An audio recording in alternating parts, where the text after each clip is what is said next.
To be a Steeler is to consider others before you consider yourself. To protect your brother, even from himself. To give support at your own expense. And when wearing the black and gold suit of armor, make sure nobody desecrates it, disrespects it. Most importantly, we ourselves don't dishonor it.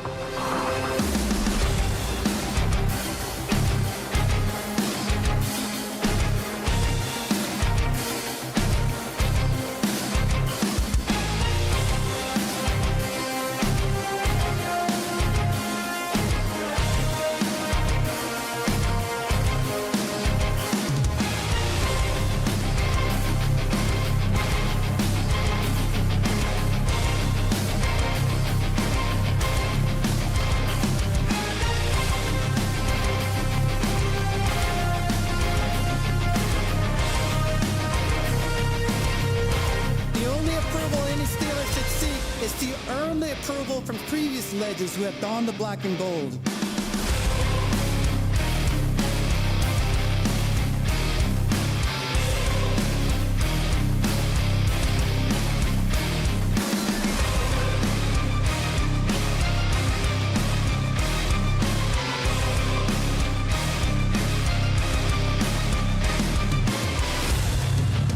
These virtues I learned while playing for the Steelers are what make the legacy of the black and gold timeless.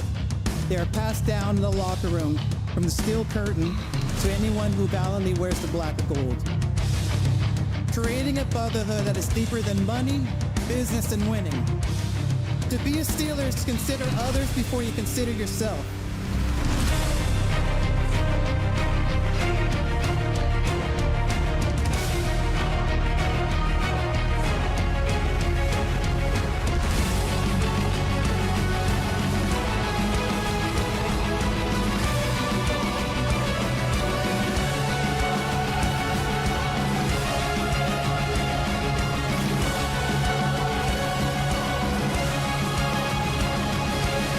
This is our culture, Steeler culture.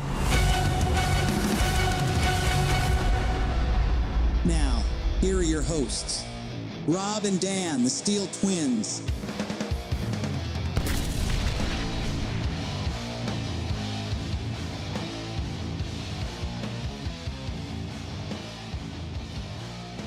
SteelTwins Nation, what is going on? Happy Tuesday night. It ain't Thursday yet. It's not Thursday yet. It feels like Thursday, but it's We Tuesday. all wish it was Thursday because I'm pretty much tired enough of this freaking week. Yeah, I know. Me too. Me too. Anyways, it is episode 38 of the Steeler Culture Podcast. Thank you so much for tuning in. We are the Steel Twins. We're going to be talking about a lot. A variety of things. A lot. Of course, the Cincinatti Bengals versus Pittsburgh Steelers matchup number 2. But we have a lot more to get into prior to that, man. This might be one of the more stacked Steeler Culture Podcast episodes we have all year, and it's week 16.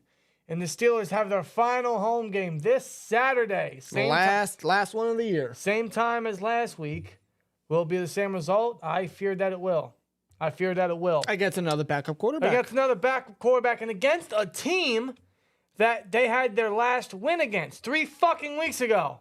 And ever since then, that team we once beat has won every single game, and we've lost every single game. Yeah. In fact, the Bengals have taken our spot not only in the division, but the playoff standings. Yeah, the Bengals went from 5-6 to 8-6. We were 7-4 to 7-7. We were the 6th seed, but after the outcomes of last week, how quick everything changed. And I thought, man, I'll put my hand in the air and I will admit in saying I thought the Bengals season was over. No, I was right there with you, dude. I was right there with you. We said, if they don't have Joe Burrow, their season's done. Yes.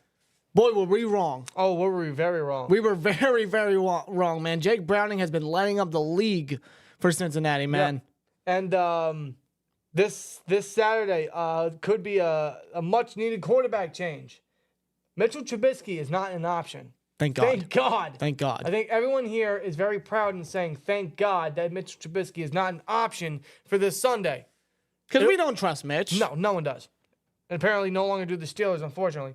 But, or fortunately, I should say. But regardless, Mike Tomlin has confirmed that Mason Rudolph will finally start, which will be his first start since the Lions game in 2021. He will start if Kenny Pickett cannot go. Yeah. All I have to say is do not rush Kenny, start Mason. There's no need to rush your starting quarterback right? Even with the season in jeopardy, the season on the line. We all know the season on the line. Season's already over. Arguably, yes, it is. But Kenny Pickett, especially with the constant injury concerns and issues with him, you want to throw him out there when he's more likely not going to be 100% against a division rival? And the way the offensive line is played in Cincinnati and their pass rush, I wouldn't do that. Do you want I wouldn't do it. I would not rush Kenny Pickett. Do you want a half-healthy Kenny Pickett, or do you want a fully healthy Mason Rudolph who can sling the football? Yeah. We'll get into all of it. We have a lot to get into, and I already see a lot of the chat. Speaking of the obvious, and the obvious is, of course, number 14, George Pickens. Yeah, it seems we have another prima donna on our hands. Yeah, don't we? And this was the fear. This was the, This was the worriness of Pickens coming out of Georgia. This is what the Steelers bought into when they drafted him 42nd overall last year. But before we get into Pickens, I want to talk about Damontae Kazee. Yes, Damontae Kazee, the guy that hit not only Josh Downs, but Michael Pittman, that forced him out of the game versus the Colts, that got him ejected. Not only did it get him ejected, it got him suspended for the remainder of the season. Yeah. Why? I don't know. I don't think it's right. I think it's very unwarranted for Kazee to be suspended the rest of the year. In fact, I think it's going too far for what was an obvious clean hit. A clean hit by Damontae Kazee. What more do you want him to do in that situation? What more do you want a defender overall, not just Kazee, just any defender to do in that situation? Just have him stand there and let the receiver dive for the catch and make the grab? No. That's exactly what the NFL wants you to do, because they don't want any defender laying any rough or hard or loud hits on an opposing. So pretty much, player. you got to lead with the shoulder and hit him with the shoulder. Oh, but you can't hit him too hard. You can't hurt him. The NFL is yeah. This is football we're talking about here. This is exactly football we're talking about here. I mean, we've all seen the play, but I'm gonna replay it right here for you guys. We've all seen it, but Kazee, in that angle, looks a lot worse than what it really did, because you can obviously see here that this play, if it wants to fucking load, give me a minute, there we go. On this angle, it's still a rough hit, but you can see he clearly leads with the shoulder. Yeah, no. Just like the NFL would want any defender to do. Doesn't lead with the helmet, no helmet-to-helmet contact. You know, he does exactly what the NFL would want any defender in today's game to do. Yet he was still ejected and suspended. One of the cleanest hits you could ask for. What do you want him to do? In fact, earlier in the game, he hit a very similar hit to Josh Downs, which was not given a flag, and that also was a clean hit. Yeah. Damontae Kazee bringing out his inner Ryan Clark after the words that all Steelers legends have said just last week. Just last week. And he took that personally. And boy, was he hasn't had an incredible year. He hasn't. No, it's been very rocky for Kazee. But he led the wood, and he was one of our starting safeties because Keanu Neal is still on IR.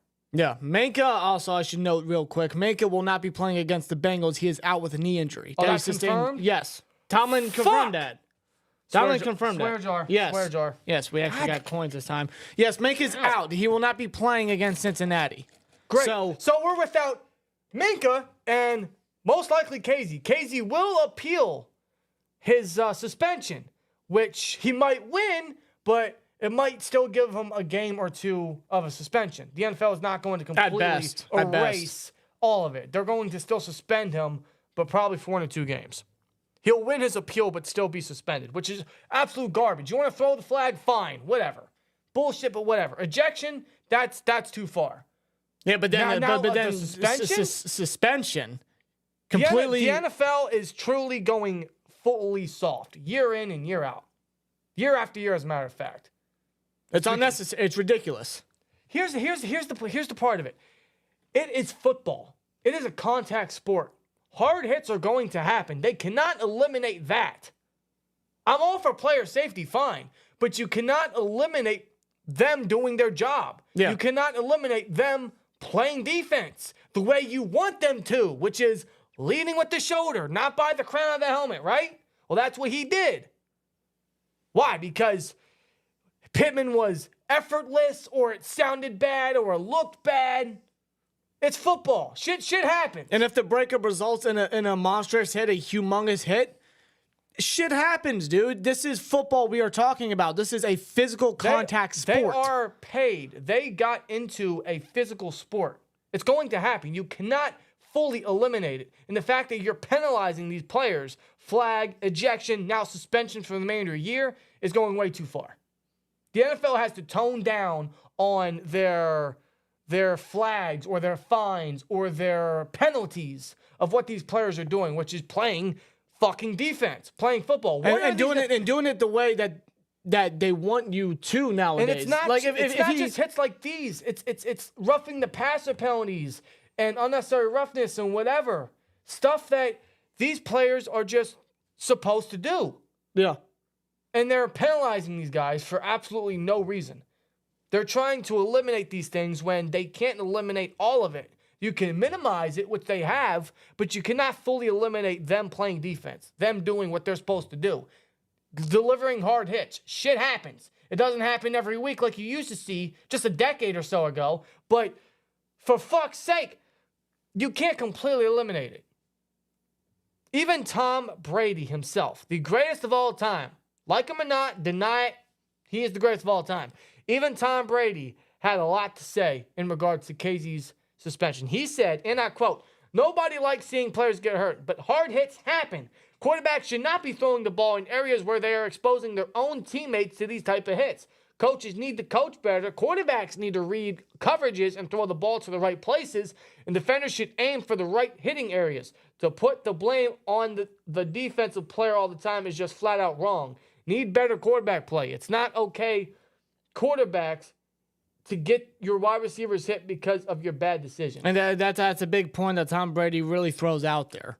It's the fact that quarterbacks are putting the receivers in those positions where they're going to get hit. Here's the thing about this hit, right? If Minshew threw that properly where Pittman did not have to dive, the hit was still going to be delivered. Kazee was still going to play the exact same way, regardless of where the ball was being thrown. It's just unfortunate. Minshew threw a bad ball. Pittman made a hell of an effort, and Kazee did what he was supposed to do, which was play defense. Yeah. So suspending him for the remainder of the year is absolute bullshit. It's taken it way too far, and the NFL literally has to tone down and minimize the penalties that they are forcing on these players. It's ridiculous. It's getting hard to watch. It's getting hard to defend or sometimes even want to watch the sport sometimes because of how they're treating their defenders. You literally can't play defense no more. No. You can't. You can't lay a finger on these players. You can't do a damn thing. No. It's already bad enough pass rushers, defensive ends. Anyone that's going towards the quarterback is getting bullshit pass or roughing the passer penalties. We see it all the time. And now the safeties are getting hit with ridiculous stuff like this. It's absolute bullshit, dude. Because of the way that they broke it up. Because of how it looked. So now that's the problem. So now Kazee is suspended for the remainder of the year, which is only 3 games, but he's going to appeal. He'll probably win, but still be suspended a game or 2. Regardless, the Steelers are going to be without 2 of their starting safeties, which means our starting safeties, unless Elijah Riley wants to come back. Because he came back to practice. 21 windows is open for Riley right now. But are they going to bring him back after coming back from practice so quick? I don't know. Unless Elijah Riley gets activated off IR, the starting safeties you're going to see on Saturday are going to consist of Trenton Thompson and Miles Killebrew. Now Thompson, maybe Patrick Peterson. Now you mentioned Trenton Thompson. I should also note he is also dealing with a stinger in his neck. Yes. And today he didn't participate. Great. So, dude, the safety. Who's gonna? Okay, so let's say Minka's out. Kazee's still suspended. Trenton Thompson is out because he might not practice all week. Who knows? Right. But let's hypothetically think. Those 3 guys are out. 3 of our best safeties. And Riley's not coming back. Let's say he's not activated for the game. Who the fuck are our starting safeties? Killebrew, and you have to throw Peterson up there. You have to. That or because I've seen that they have veteran Eric Rowe on the practice squad. Oh, God. So if they have to elevate somebody from the practice squad, they may have no choice but to get Rowe in there. I'm going to need a dozen more this Saturday, let me tell you. And that's pretty much it. That is literally pretty much it when it comes to the situation at safety for the Steelers. Wow, I guess. We're scratching, just like with inside linebacker. We are scratching for names, for bodies, for players at the position. That's pretty. It's difficult. It's difficult. Hence why this Kazee suspension just hurts the not only the Steelers but the position even more. Yes, it does. It sucks. It does. And I'm hoping Kazee wins his appeal, and I think he will because I think it's a ludicrous, punishment Right. for him just doing his job. It's just the way how he did his job. Right. Well, regardless, the Steelers are going to be without their 2 starting safeties. Tomlin confirmed that. The suspension to Kazee confirms that. The starting safeties are going to be Thompson, Killebrew, or maybe Peterson. And I suppose they're going to elevate Eric Rowe from the practice squad. Yeah. That is my early thoughts on that. Regardless, safety is going to be a rough spot and a massive hole in a offense against the Bengals that are lighting up right now. Yeah. Even with Jake Browning at quarterback. All right, so we got Kazee out the way, right? We got Kazee out the way. Those are our thoughts on Kazee's ridiculous and unfair suspension. Let's talk about George Pickens. Let's talk about the elephant in the room. George Pickens, man, we seen on Saturday on Jalen Warren's run. Yeah. That got them to the 1 or 2 yard line near the end zone. Now, eventually, Mitch sneaked it in for a touchdown. But regardless, you seen on that play, and I'll show the play here. You see George Pickens absolutely effortless in his blocking. Effortless. Stands there. Barely even touches the defender. Now, it's funny because today, Pickens explained exactly why he didn't block, why he didn't try to block.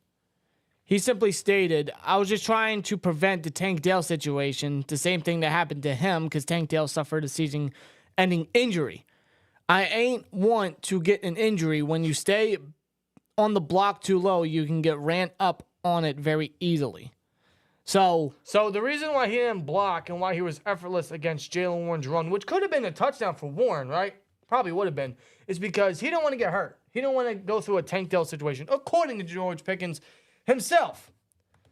But yet this is a guy that just last year, literally everyone was praising Pickens for his blocking ability. yeah, this is a man that supposedly loves to block people, loves to punish people when it comes to blocking. And he showed that many times last year. Even this year, this guy is a ruthless blocker.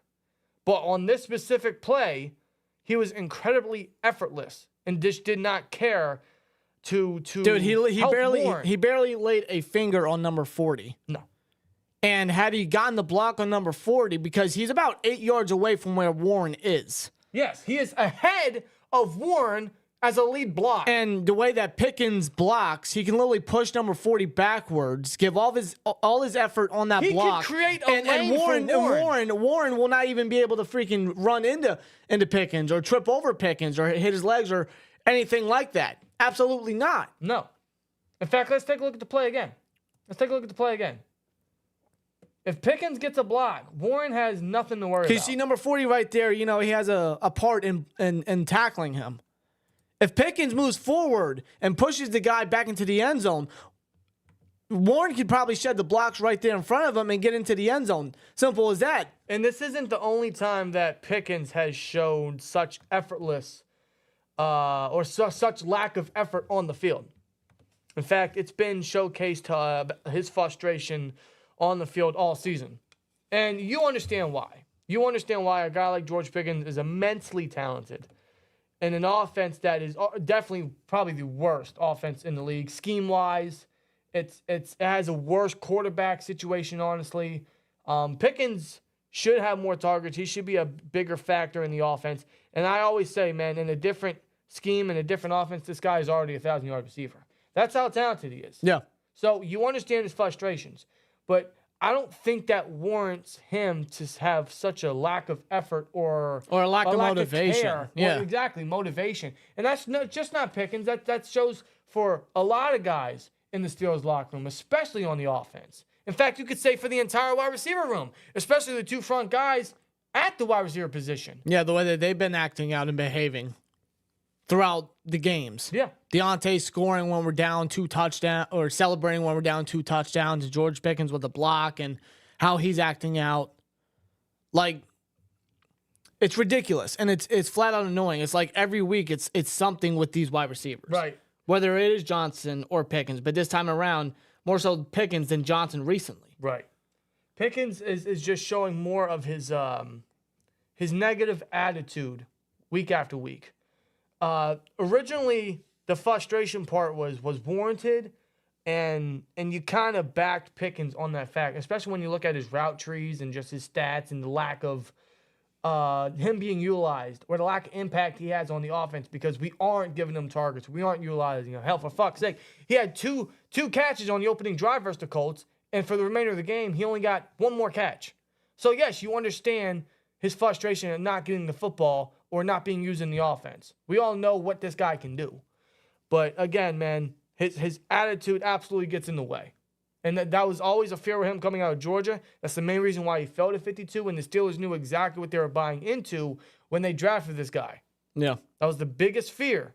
And you would figure a guy like Mike Tomlin, who is one of the more well-respected spokesmen or leaders or coaches that players want to work for and play for. Or that you would think would want to motivate his players, right? He is someone that would probably help get a guy like Pickens and his young and in most cases immature or young attitude mind in the right path, in the right mindset. That apparently is not being shown. That apparently is not looking to be the case. It's not. And that shows the lack of leadership and lack of accountability, not only from the players, but the coaches themselves. In fact, Tomlin, in the press conference last week heading into the Colts game, said he talked to Pickens. Pickens, in his interview today, pretty much confirmed that Tomlin didn't talk to him. Because they asked him about his frustrations and stuff like that. And Pickens was like, 2 weeks ago? And then the guy had to repeat, said, no, like last week. He's like, nah, like he didn't tell me about anything. So what the fuck is that about? That tells me that Tomlin obviously lied to the media, and he clearly didn't talk to Pickens, or Pickens is lying. But why would Pickens be lying? And I'm not trying to start no who said what, who did what type of thing, but, I mean, typically when Tomlin says something to the media, you believe it, or for the most part. Well, yeah, because Tomlin, he's just going to say shit. Shit's just going to come out of his mouth so that it shuts up the media. Right. So it calms the media down. Right? But then when Pickens is asked about his confrontation with Tomlin, his talk with Tomlin, but then it comes out that didn't happen. Right. Why would Pickens lie about that? Why would George Pickens lie about that? Oh, but why would Mike Tomlin lie about it? But Mike Tomlin has more of a reason to lie about it. But regardless, I just told you, it's to calm the media. It's to shut them up. It's just to get them off Tomlin's back. That's what it comes off as. So apparently Tomlin did not talk to Pickens about what Tomlin said in the press conference last week heading into the Colts game. So there obviously is no or there's not as much of a leadership role in the locker room from Mike Tomlin to Pickens as many would want or think or what was said. There's not much of that. And that's really, that shows that Tomlin is losing the locker room. Yeah. Because he's just letting these players do and say whatever they want. They're running wild. It's literally the inmates running the asylum. Thank you. That's exactly what's happening. When Tomlin has this type of mentality or this motivation where it's just like, forget this, right? Yeah. Like, for example, the field goal attempt, right? That he could have had with Boswell, the 57-yarder, but he said no.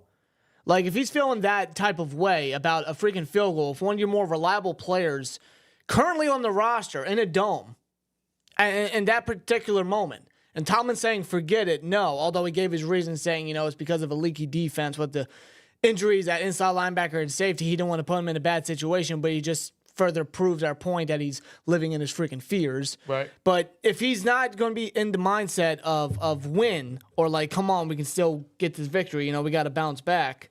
If he's not in that mindset, then the players are not going to be in that type of mindset whatsoever. And you take up the mentality and the mindset of your coach, typically.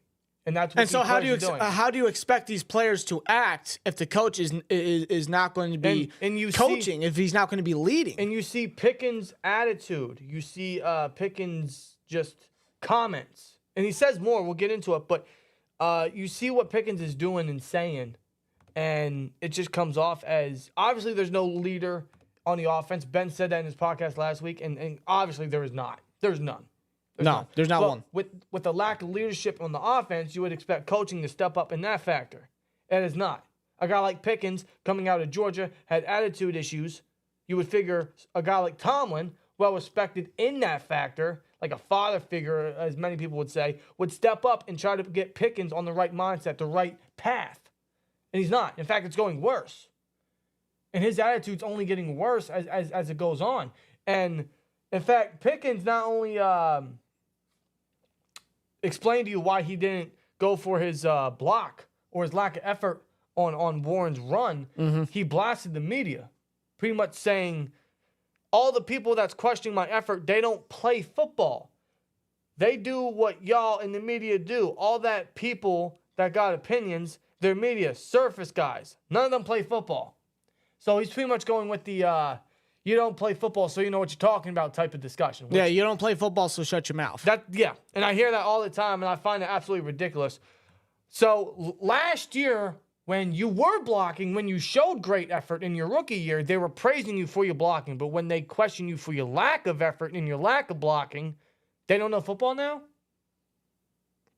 Clearly, this guy's attitude is just going absolutely everywhere. It's going bonkers in the locker room. And it comes off to me as Pickens doesn't give a shit. It seems like he wants this season to end and just move forward. What it seems to me is George Pickens wants out. I think George Pickens does not want to be in Pittsburgh no more. And that is what it all feels like to me, with his frustration, with what he shows on the field, and his attitude in the locker room, and what he's saying to the media. He does not want to be in Pittsburgh no more. That is my true feelings. Pickens does not want to be here. And to an extent, I can understand why Pickens would feel that way if that is the case, because this team is not in a good space. It has no leader with anybody on offense. With the head coach, your head coach is not a leader. That fire is burnt out for Tomlin. You could tell. Wait, dude, that thing is fucking extinguished. There ain't no smoke to that fire no more, bro. It is absolute fucking... There is none. And he's under the worst coaching staff throughout the entire NFL. This coaching staff sucks. It has been far more exposed than ever before. The coaching sucks. The scheming sucks. It all sucks. So, yes, you understand why Pickens might want out. But I also still feel like that doesn't give him reason to just sprout out all this negativity, all this attitude. And just act out this way. Like that's not an excuse. I can understand why he's frustrated, but at the same time, that's no reason to just go out there and do whatever you want and act the way you want. That's immature and that's unprofessional. And that's a problem. At his age. That's a serious... Again, it's like the inmates running the asylum. Right. And it goes to show the negativity that's thrown his way because of the way he's been acting out. And even some of the play, against the coach, not just the block, but also I want to talk about the Mitch interception, his first interception. Arguably, that wasn't exactly on Mitch's part. Yeah. Because George Pickens looked like he misjumped on trying to get up there to catch the ball, but he ended up being mossed by a 5'10" strong safety. Right. And then the one other catch he got, his third catch, his last catch, I remember watching that, and George Pickens, although we're down, he's pointing like he made a big play. It's like we're still losing, dude. Yeah. So the way he's acting now and all this negativity, because of the way he is, he's being too affected by it. He can't take criticism. No, he can't. In fact, none of these wide receivers can. It just appears to me Pickens wants out. That's what it comes off to me. In fact, there's not only a lack of effort on the field, there's lack of effort in practice. Now, I know I'm going to pull an AI quote. We talking about practice. But if you aren't putting effort in practice, why the fuck should I believe you can put effort in the actual game? The effort that you put in practice, it will be very apparent and it will show when you're on for the football games.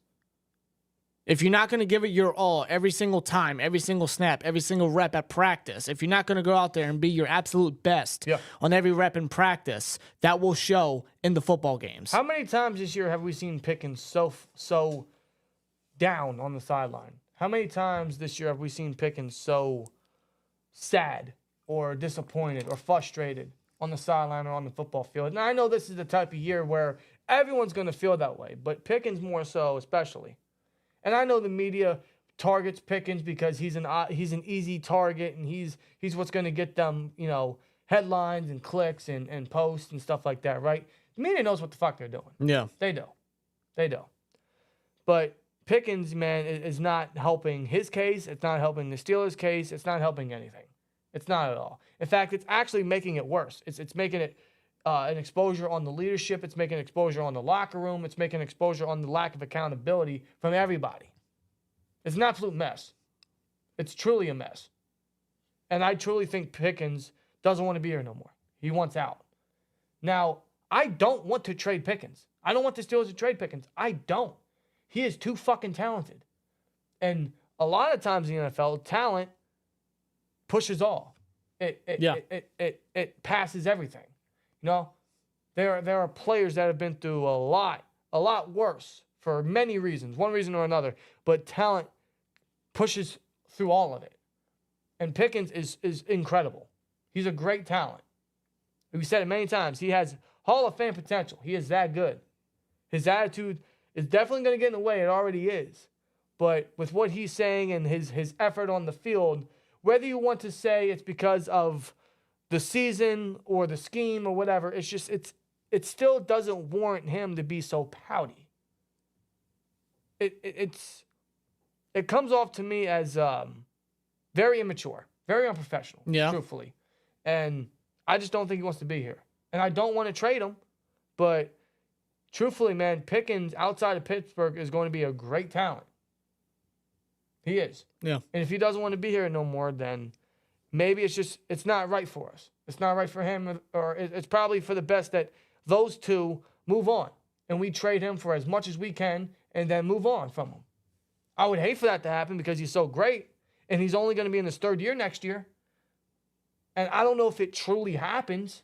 I mean, Omar Khan has already shown you that he's doing things that Colbert didn't do.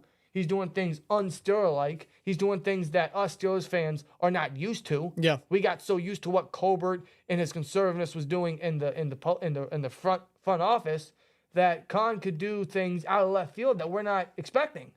He could trade Pickens because it's making it real hard for the Steelers to defend Pickens. It's making it hard for fans to defend Pickens. Mm-hmm. It's making it real hard to think that Pickens is going to return in the Steelers uniform. I would not be shocked whatsoever if we get reports in the offseason that Pickens requests a trade, that Pickens wants out, because that is the internal feeling.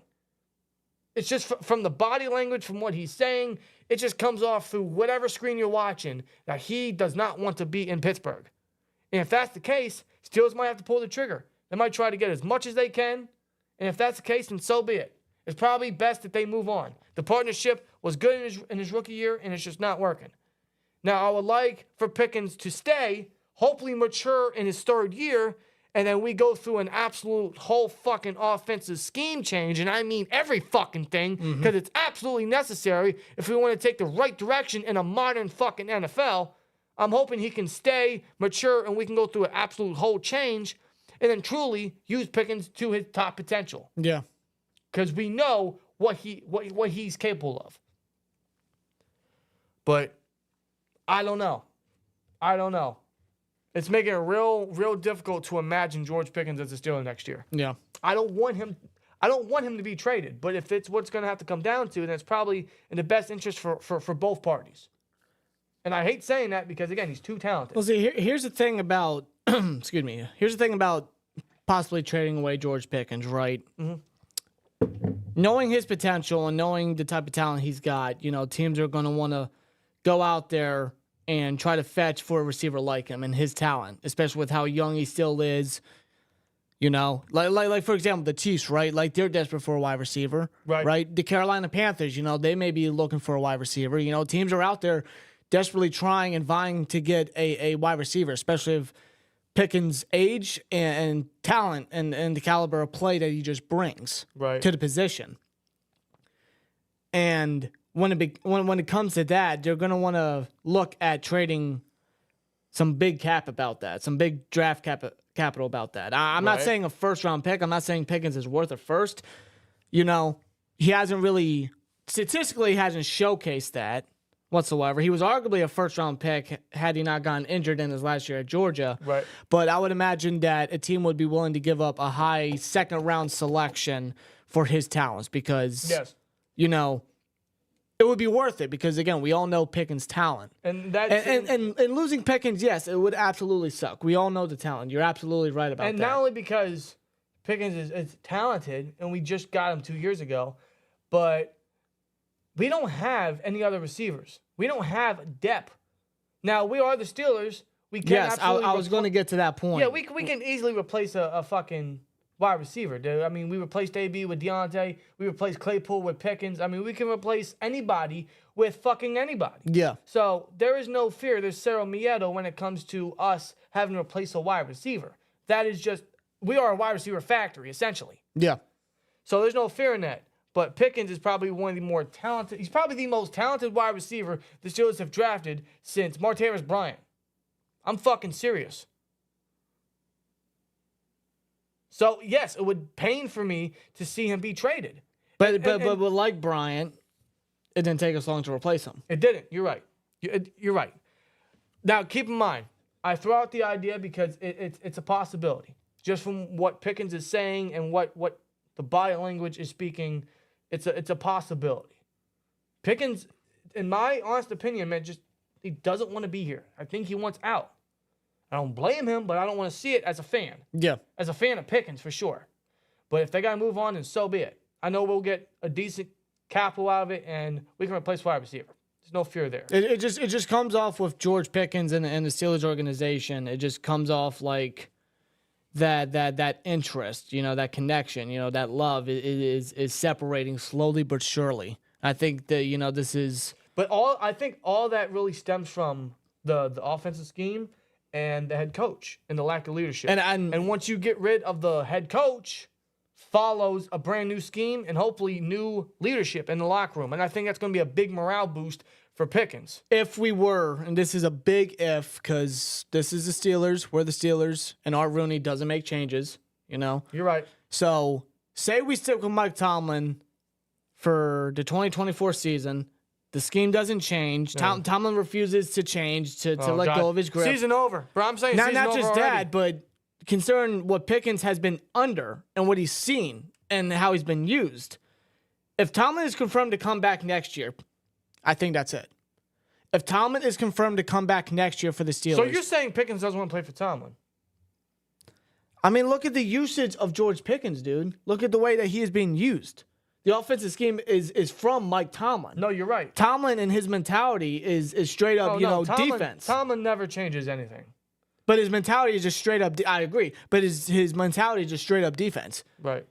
He thinks he can still win football games and Super Bowls with defenses nowadays. Right. That's not the case. So he feels like when it comes to the offense, yeah, I got a lot of this talent, but I don't got to put much effort in the scheme. Exactly. I don't got to put much effort in this and that. Let me just offense. bank on the defense in an offensive-minded league. Let me just see in a passing league. Like we know the talent that is on the offense, right? Pickens, Johnson, Muth, Najee, Warren, you know, guys like that, you know, ultra talented. But the scheme is terrible. It's fucking. So we know this. But Tomlin, because of the talent that he has, he feels like the talent can work out in any other scheme. No. And keep in mind, he feels like the talent can work with his type of scheme when it's literally handicapping them. The whole offense literally has a ball and chain wrapped around their freaking ankles. And keep in mind, Tomlin will be back next year. No matter what we want to say or think, Tomlin will be back next year. And if he's back, there is very little reason to believe that he's going to change anything from his defensive scheme and his offensive scheme. Very, very little reason to believe any of that. So thus what Rob is saying might be true. If Tomlin comes back, thus so will the scheme, thus so will George Pickens' frustrations. That's pretty much what Rob is saying. Yeah. Otherwise, I don't think they will trade Pickens, but I do think it's a stronger possibility than many people want to admit. Truthfully. It's a huge possibility. Yeah. It really is. It's something to keep an eye out for when it comes to the offseason, when the season's all said and done. Yeah.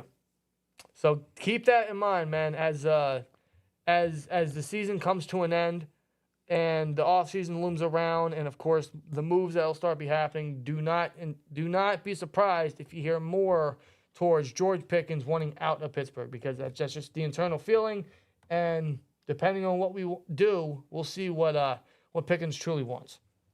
And we'll see if the Steelers oblige. Otherwise, I'd love for him to stay with a new offensive scheme, and then let's finally get his morale boosted. And not just a let's scheme. get the offense going. And not just a scheme, but an actual appropriate offensive coordinator. Right. And a coordinator that's going to come in and do what he needs to do instead of just listening to freaking Tomlin. Right. Straight up as that. But if that Right. don't happen, I think that's it for Pickens. Right.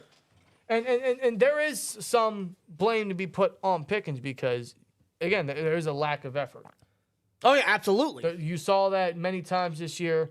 I mean, there's no reason, there's not major reason for him to just have this negative feeling. Of to have course. this terrible body language. You know, it definitely a factor in that definitely plays on the leadership role in It the way does, that but- Tomlin is leading the team. But at the same time, that doesn't excuse But Pickens' not actions. every player is acting that way. No. Not every You player don't is see acting that way. you don't see I don't see Damontae having such a negative body language, or Warren or Watt or even Najee sometimes. I don't see them stemming from a negative body language. No. I just see that mainly in Pickens. And that's his disappointment or his desire to probably not want to be here no more. I don't know. That's just my internal feeling. But otherwise, I mean, we'll keep a close eye on this because, you know, this is definitely going to be a continued story throughout the weeks and months following. But, I mean, we'll see what happens. We'll see what happens. But hopefully Pickens and the Steelers can kind of rekindle any positive relationship that was seen just last year or earlier on into the season. Because before the bye, Pickens was having a very good season. He was having 100-yard games. When Deontay was out, I mean, he showed his great potential. Yeah. And all of a sudden, we just didn't want to use it, and now Pickens is just absolutely. You hardly see the guy out there. Yeah. You hardly see the ball thrown his way. Yeah. You know. And it could be because he's not getting the ball, or because he knows he can help this team, and when he doesn't, he feels like he's disappointing the team, or because we are losing. A lot of this also stems because we are a terrible team. We are losing. We have lost 3 straight. We are not making the playoffs. I'm telling you right now, our next discussion is Steelers playoff chances, just because we have to talk about it. We're not making the playoffs. So yes, a lot of that from Pickens probably stems from the fact that we are losing. He doesn't want to lose. He won back-to-back. He won the Bulldog Championship before coming into Pittsburgh. Yeah. So he stems from a winning college, heading into what was a winning team, and now we're not. A winning mentality team, but now it's just Now we're not. So yeah, that probably stems from a lot of it. And in that case, again, and any player that wants to play and be great and win doesn't want to be part of a losing team. No. It's very common in the NFL nowadays. You suck, they want out. It just happens. Yep. You're not used right, you're not utilized, they want out. It's very common in the NFL. You hear it all the time. You hear it every year. So unfortunately, Pickens in Pittsburgh is getting that same feeling. But yeah, we'll see what happens when it comes to the remaining 3 games, and when it comes to the offseason for the Steelers, see if anything does change when it comes to Pickens and Steelers kind of rekindling anything, whatever they have remaining. This is going to be very newsworthy. This is going to be a constant story that's going to be brought up all the time. So keep that in mind, man. Otherwise, let's talk about the Steelers' playoff chances. We're not making the playoffs. We all know that. Playoffs? We're not. No. We have what? You talking about playoffs? We have a 12% chance of making the playoffs, bro. Dude, we are last place in the AFC North. We are officially eliminated from winning the division. Yeah. Remember a couple weeks ago, we were 1 game away from the Ravens of winning the division? Or taking atop the division? Yeah, now we're last place. Again, we were sitting, after beating Cincinnati, last time we faced Cincinnati, we were sitting very fondly, very comfortably in second place. 7-4. 1 game away. And now the Browns are second place at 9-5 with Joe Flacco. The Bengals with Jake Browning have won the last 3 games. We have lost the last 3 games, sitting last place. And hence, we are now 7-7 last place in AFC North. And if we stay there, like we said last week in the Colts post-game or the Colts stream, if we remain last place for the remainder of the year, that will be the first time since 1988 the Steelers will finish last place in their division. Long fucking time. Long time, almost 35 years. Long time. And that's bad. That's bad. But yes, there is still a chance. If you want to quote the Dumb and Dumber scene, Jim Carrey. you're telling me there's a chance. Yes, there is. There is, man. Never say never in the NFL, right? You're never out until you're officially out, right? Never say it's over, right? Yeah, whatever. We're not making playoffs. But anyway, We got to talk about it. the Steelers, man. The Steelers. What were their rankings last week? Weren't they like the 5th or 6th seed last week? 6th seed. They were the 6th seed. Then they lost because Cincinnati got an overtime victory against Minnesota. They took that spot. They took our spot. Yeah. Keep in mind, our last one was against the Bengals 3 weeks ago. Anyway, the Bengals took our spot at 6. The Colts are the 7th seed. Yeah, they keep that spot. The Texans aren't far behind them. The Bills are the 9th seed, same record. The Steelers are the 10th seed, tied with the Denver Broncos at the record. Broncos have the 11th seed. Yeah. We are now the 10th seed, and we need a lot to happen. First of all, we need to win out. That's not happening. Yeah, no. That's not happening. No. We might beat the Bengals, maybe. If we beat the Bengals, that's sweeping them. Yay. Whatever. Now we'll talk about that, but We got the Seahawks, who are literally pushing for a playoff spot. They just upset the Eagles with Drew Lock yesterday. yeah. They got the Titans next week. Yeah, they have a lot reason to want to push for a playoff spot this year. We got Seahawks next week after this game. Then we got the Ravens to close the season. Ravens are probably going to want to clinch that number 1 seed because that's still up for grabs. No. Yeah, we're not winning out, ladies and gentlemen. I'm telling you right now, we might lose out. I don't know. I don't see how we win a single game, one more game for the remainder of the year. I ain't gonna lie to you. And that'd be an absolute fucking collapse, wouldn't it? That'd be an absolute collapse. My God, too. It'll be Epic proportions. be a worse collapse than the 2018 season. Yeah, that's exactly what it feels like. It feels like 2018. And that was a massive December debacle. Massive December debacle. We're off to a terrible start. Three losses in December. Yeah. But the Steelers do have a chance. And I have a post here that says the Steelers do have a chance. They do. First of all, they have to win out. But let's talk about this week specifically. Let's do it 1 week at a time, and let's talk about this week specifically. Okay? Obviously, the Steelers need to win out. But for week 16, they need to beat the Bengals, and they need the Colts, the Bills, the Titans, the Texans, the Jags, the Dolphins, the Broncos, and the Chiefs all to lose. Or more. That's asking too much. Or more favorable. More favorable. They need the Colts, Bills, Texans, and I think Broncos to lose. Because the AFC South is up for grabs between the Jags, the Colts, and the Texans. They're all 8-6. Yeah. Now, unfortunately, all 3 of those teams have beaten us, so they have that win over us in the division rankings. They have that advantage. Or in the conference rankings. So, as a matter of fact, yeah, we still need all 3 to lose because even, let's say the Jags lose this week or the Colts lose and the Texans win, right? They still have a spot over us because they beat us earlier this year. Yeah. So, regardless, we're still going to need all 3 of them to lose for us to get back into the playoff picture or a positive playoff picture. Yep. We are. Because it's possible, let's say the Texans win the division. Well, the Colts and Jags could still make the playoffs as a 6th or 7th seed. They could. It's very likely. So we're going to need all 3 of those teams that are fighting for the AFC South division to lose. And I don't see any of them really losing. And we'll get into the schedule later this week. But most importantly, we're going to need the Jags, the Colts, the Texans, and the Bills to lose. I'll even throw the Dolphins or the Broncos up there. Yeah. That's who we need to lose. And this week, the Bills face Los Angeles. Yeah. The Chargers. Yeah. Yeah. Chargers? Yeah, they're winning. Yeah. Enough said. Colts face the Falcons. Yeah. And they got Taylor Heineke starting again. They bench Ritter. God. Tennessee faces Seattle. Seattle probably going to continue on their hot streak. Yeah. Jacksonville faces Tampa Bay. I'm not sleeping on Tampa Bay. No. No, Tampa Bay's been lighting it up the past couple of weeks, especially Baker. And Jacksonville, I gotta admit. And Jacksonville, since Lawrence got hurt, has lost, what, 2 straight now? 3. 3 straight. Wow. Yeah. And the Texans have the Browns. Yeah. That's up in the air.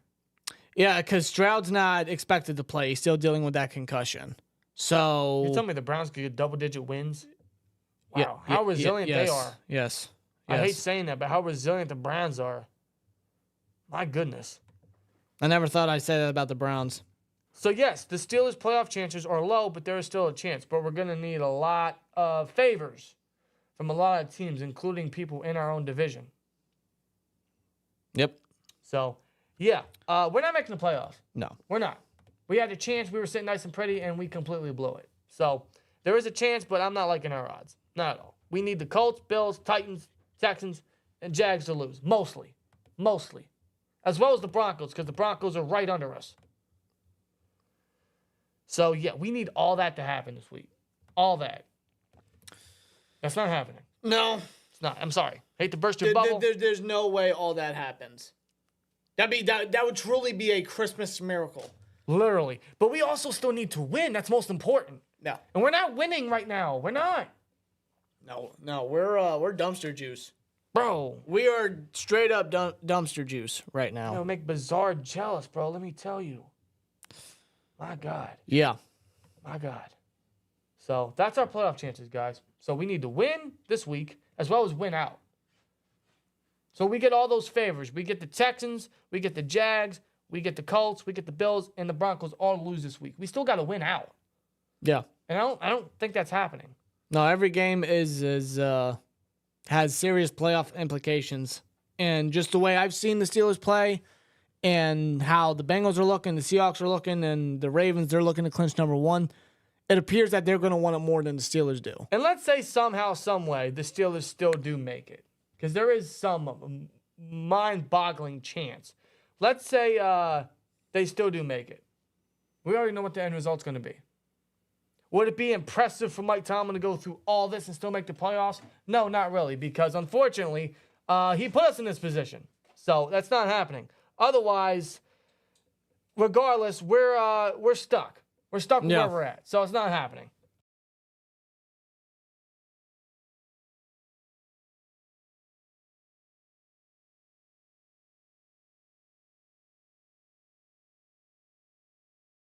Yeah, we're not just making the playoffs, dude.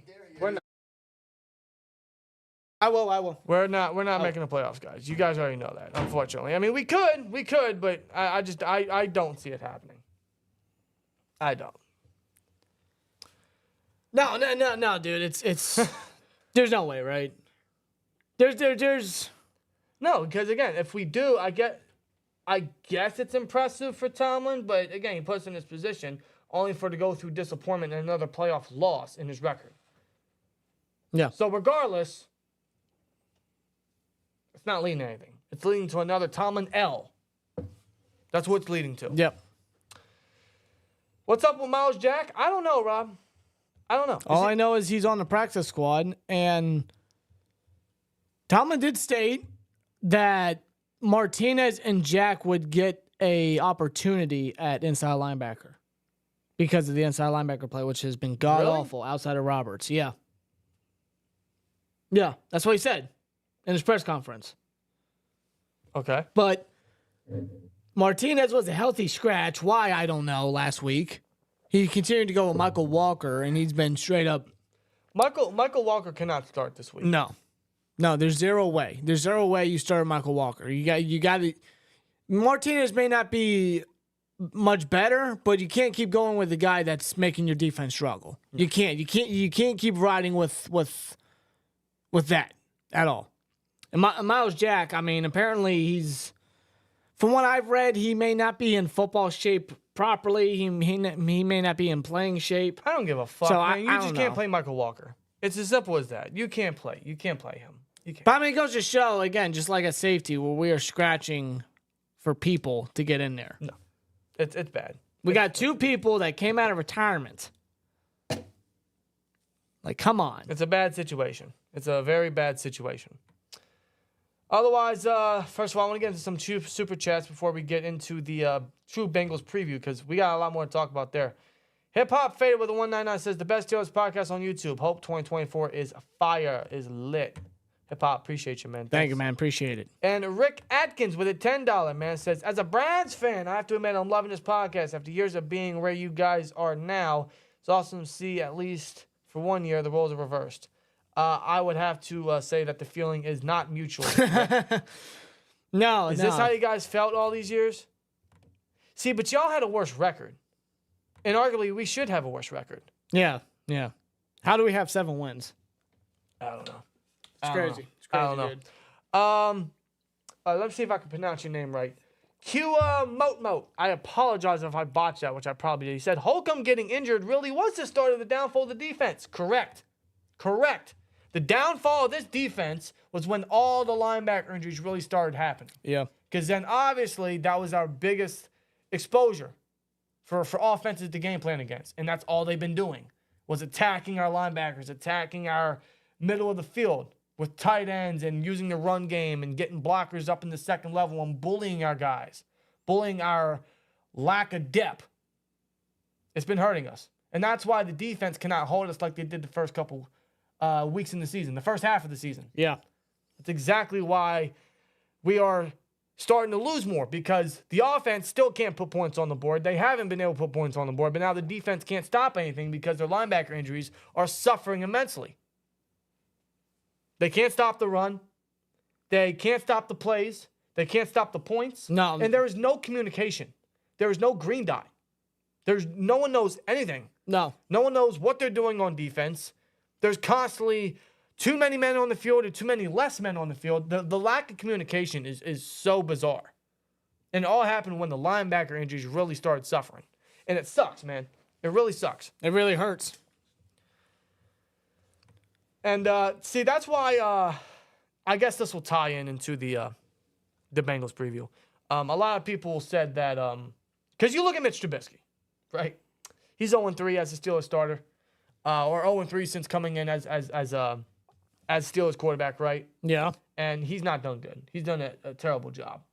He's done an absolute garbage job. No. Being paid the highest paid backup quarterback, and he's probably one of the worst at the same time. And I got a question, Steelers front office, on why they gave him the extension. I don't know. Before the season began. Yeah, that is an Omar Khan L. That was probably the biggest L he has taken thus far. Yes. Especially definitely the biggest L in his first year as GM. Yes. So, with that being said, because we've seen what Mitch has done with this offense, what he can't do, that's led to a lot of people giving a little more credit to Kenny Pickett and saying how this team needs Kenny and this team would have won better with Kenny and how Kenny kept this team winning or fighting or kept the team together, whatever the hell they're saying, right? The truth is that's not the case. It's not the case. You can give Kenny a little credit because he is safer with the ball and he is a little more winning as a quarterback. He is probably our best option at quarterback, but that does not make him the answer. That does not make him a great quarterback, and that definitely doesn't say anything good about our quarterback situation. That doesn't even that argument doesn't even. Wouldn't even call him a starting quarterback. No, it doesn't. It doesn't. So what kept the team together, what helped us win games, what helped us win 7 games, amazingly, was the defense and the rushing offense. And once the defense went down, then all hell broke loose. Yeah. There's no point in using a run game because we're down before you even know it. We're down by 2-3 touchdowns before you even know it. We have no quarterback that can get us back from 2 deficits. And when I mean no quarterback, I literally mean no quarterback. None. Not one quarterback this year has been able to get us back from 2 deficits, even with Kenny in. No one can do that. No matter who the quarterback is, we're not getting points on the board, just like you stated. Yeah. Like with Kenny with the turnovers, yes, he's less turnover heavy. He doesn't really turn over the ball, although some of it could be because, he may be too afraid to turn over the ball because he's worried about losing his position. Right. But that also doesn't equate to him putting points on the board. No. Because even with Mitch, we're still we're still averaging the same amount of points. If that. It's just, he's more turnover heavy. You know, he's less trustworthy. So with Kenny in, even still, we're not scoring. We're not. In fact, I know a lot of people hate when people bring this up, but it is the truth. Kenny has 6 touchdown passes this year. 6. He's not helping us score. He's not. In fact, you see backups, and yes, more modern systems, score more touchdowns than Kenny has all year in less games. Yep. Jake Browning alone in the last 4 or 5 games already has more touchdown passes than Kenny has in 12 games. Joe Flacco came off the couch. Tommy DeVito. How many more can I keep naming? And yes, I'm going to, that many people hate when that's brought up, but that is the truth of the matter. And yes, some of it has to do with scheming, but it also goes to show you that we suck at quarterback. No, our quarterback room is shit. And honestly, man, it's not good. What that tells me is Kenny himself is a backup quarterback. He is a safe backup quarterback. That's what he showed me this year. He's putting up backup quarterback numbers, just being extra safe with the football. That's what that tells me. So in relation to this game, with Kenny possibly coming in, and he was limited today in practice with an ankle injury. He was limited. There's a chance Kenny could be rushed back to start this Saturday versus the Bengals. But why? Why would you rush him? What is the point in rushing Kenny Pickett? I suppose I admire, for once, fight in the season for wanting to try to push into the playoffs, or in Tomlin's case, and this is what he really wants to try, is pushing to not get a losing season. Yeah. Go, fine. But no, it's not worth rushing Kenny Pickett. Kenny Pickett's probably our best option at quarterback, but that does not make him a good quarterback. That does not mean he is the future, because he's not. What Kenny has shown to me, just based on numbers and what he's shown on the field, regardless of scheme, is he's a backup quarterback. Yeah. So why rush Kenny, who is probably 50, 60% healthy?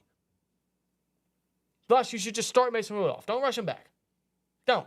Mason Rudolph should start. No. The sign is not going anywhere until it is officially announced. I'm just saying. Yeah. I mean, the possibility of two signs, coming true, is a real possibility come Saturday. We just need the big one to actually really happen. Yeah. Probably won't, but, when it comes to Mason starting, he's got nothing to lose. No, he doesn't. He's got absolutely nothing to lose. And it's the opportunity that I'm sure that he's been seeking, he's been wanting. It's the opportunity that Tomlin and the Steelers should absolutely give him, especially at this point of the season, with Trubisky shitting the bed as our backup, Kenny hurt and not 100% healthy. If you rush Kenny back, you're taking that opportunity away from Mason Rudolph again. Right. And why would you do that? Why would you do that? To rush your starting quarterback, who's now 100%, and again, has a history of injuries already. Well, not just that, but here is my biggest reasoning for wanting to start Mason Rudolph. It's not because I want to give him the opportunity. It's not because I think he's the future. It's not because I think he's the answer, because he's not. We're not saying he is. We never said he was. No quarterback on this team is the answer. No one. Simple as that. No one. The reason I'm starting Mason is because Mitch Trubisky can't get the job done. And with the team in the most needed time, showed you he is probably the worst backup quarterback in the NFL. One of the worst, absolutely. Yeah. And then that signing was terrible. He cannot be the backup quarterback going forward. Steelers ought to cut their losses and try elsewhere. You know how much... Mitch cannot get the job done. He cannot provide the Steelers something that they've been lacking. Yeah. Kenny, fully healthy, also couldn't do that. So what makes you think that hurt Kenny is going to apply something that we need on offense when he hasn't even done it when he was healthy? Yeah. Perhaps Mason could finally give this offense something that could push them a little bit. Perhaps Mason could be the guy that's brought in to push this team a little more. Give you a different change to the offense. If those guys couldn't get it done, you bring in someone that might be able to give you a better chance. So in that regard, I am starting Mason because of that reason. Yep. Mitch couldn't. Kenny healthy can't. Kenny hurt, for fuck's sake, can't. Give Mason the shot. Why would you not give Mason It's worth the a shot. The season's over. Fuck trying anything. The season's over. You're getting your first losing season. Go fuck yourself. And The season's over. quite honestly, you have nothing to lose. Mason has nothing to lose. Just play him. One game. What's it going to hurt you? And quite honestly, when it comes to the quarterback situation, because I believe deep down the Steelers know that they kind of screwed up, right? They kind of screwed up. I think the only reason that they're going to want to stick with Kenny next year is because they draft him in the first round. That's it. And they don't want to give up on him. But I truly believe deep down that they realize and they know that they screwed up with the quarterback room. The quarterback room is one of the worst in the NFL. Yeah. Oh, yeah. So at this point, give Mason the opportunity and see what he has remaining probably for his Steeler career, right? See what he's got left. Or maybe if the see what he can bring to Steelers offense that drastically and desperately needs a boost. Or they officially benched Mitch. They confirmed that. They benched Mitch. Mitch is the third stringer. Mason is starting if Kenny can't go, which Kenny shouldn't go because why rush him? If the Steelers are already like regretting their decision on signing Mitch to a longer deal, maybe this is them giving Mason a shot to be like, hey, prove us wrong. Prove us that you can be the second stringer. If anything. Maybe. I don't know. Because you know how much Mitch is the cap hit is supposed to be for Mitch next season? Yeah, I know. $7 million. Jesus Christ. 7.5. God, I know where $7.5 million. I know where that $7 million can go, and I'm saying, oh my God. Yeah, no. I'm not. No. I'm cutting my losses. I'll take whatever dead cap it is. Was like $4 million. I don't give a shit. So I don't care. I'm getting rid of Mitch. But why would they? Let's talk about why would they rush Kenny? Because they want to fight for a playoff spot, even though they know their chances are lower than they ever been. I guess I admire the one bit you want to fight, but that's not happening. You're asking for way too much. You're asking for a legitimate Christmas miracle. You're asking for a Franco Harris miracle on the 51st anniversary that he made the play of a franchise. Yep. It's not happening. Do you want to play Kenny because Tomlin doesn't want a losing season? And he knows Kenny is probably the best guy to give us a chance at winning? Maybe. Or do they want to play Kenny because they want to see more from him before going into the offseason? Is that why they want to play Kenny? In a dire time, in a desperate time where, we're fighting for a playoff spot? Do they want to see how much more? Even with him hurt, they're going to see the best out of Kenny Pickett. And if he does play Saturday and the rest of the season, right? Right. Then this should be the time, absolutely, where we see the absolute best from Kenny Pickett. Now, it's only 3 games, of course. It's only 3 games, so it's like minimal seeings of Kenny Pickett of what he could really do. So it's like, it's still a gamble. Still a gamble to go into next year with Kenny Pickett as a starter. Yes, it is. But maybe they want to give him extra games to see, what they have in Kenny outside of Canada, because all we have is that one game versus the Bengals 3 weeks ago where we got our first 400-yard game without Canada, and Kenny did look good in that game, had his best game of his career, no touchdowns, but still looked good. Yeah. The offense had their best game all year, best game in weeks, in months, probably years as a matter of fact. But everything after that has been a loss.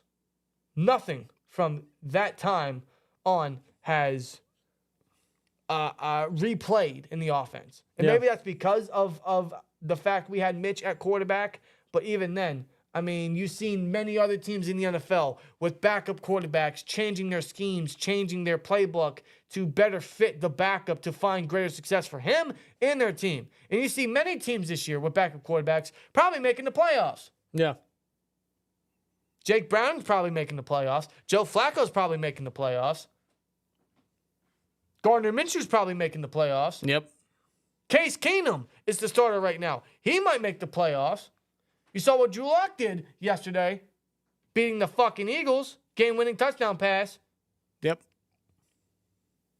So regardless, I mean, I don't see a reason to play Kenny this week. I don't. I'd give Mason the shot. Just to see if he can add something new to this offense, because we need it more now than ever.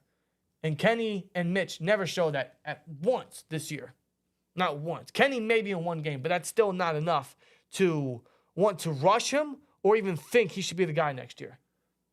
If you want to do that, bring in extra competition. Again, regardless, whether he plays this game or the last 2 games or whatever, with the minimal games that we have seen Kenny without Canada, it's still a risk. Massive Too risk. big of a risk. Massive risk. Massive risk. But yeah. Yes, I'm giving Mason the start. I'm giving Mason the go. I'm giving Mason the opportunity.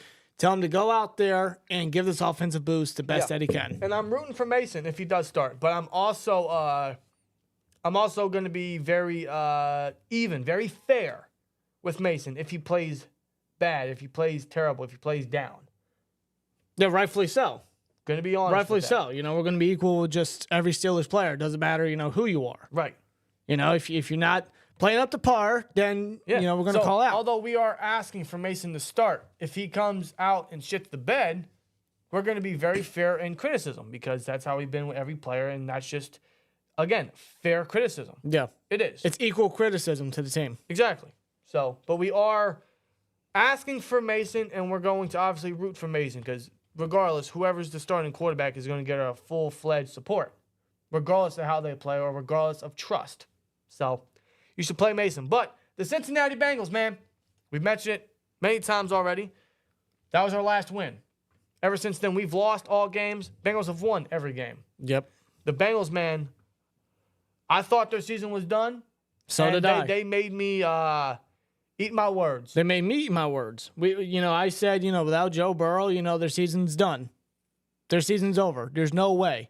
Yet here's Jake Browning stepping in and proving the doubters wrong, proving us wrong completely. He's lighting the league on fire as the backup for Cincinnati. Told Minnesota straight up, you never should have fucking cut me.